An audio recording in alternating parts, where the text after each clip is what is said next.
Olá, meus queridos, e aí, tudo bem com vocês? Essa semana, nossas aulas de história serão aulas de revisão dos assuntos que já foi dado na unidade.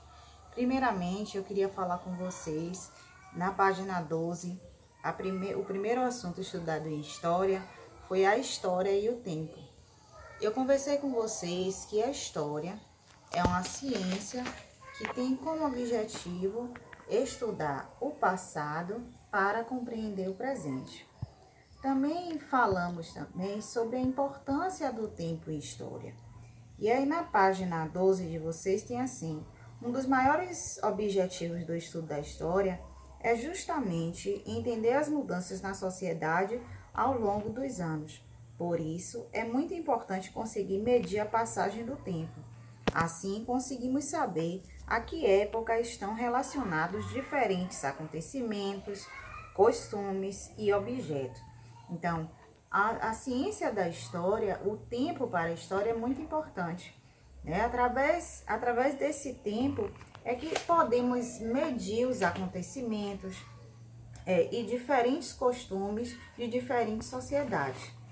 Também falamos em história na página 13 do livro de vocês, que para medir a passagem desse tempo, a gente costuma se utilizar de alguns instrumentos, como por exemplo o relógio e o calendário.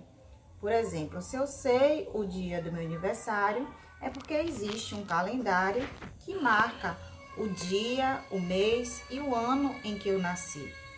A forma mais comum de medir a passagem do tempo é dividi-los em horas, dias, semanas, meses, anos, séculos e milênios. Na página 13 do livro de História, tem uma tabela onde vocês poderão estar observando que 1 minuto equivale a 60 segundos, 1 hora a 60 minutos, um dia a 24 horas, uma semana a 7 dias, um mês que equivale a 28, de 28 a 31 dias, dependendo do mês. Um ano equivale a 12 meses, uma década, 10 anos, um século, 100 anos, um milênio, 1000 anos. Então, são várias as formas de medir o tempo. Então, vamos dar continuidade na contagem, na página 14. A gente falou, acabei de falar para vocês que um século tem 100 anos.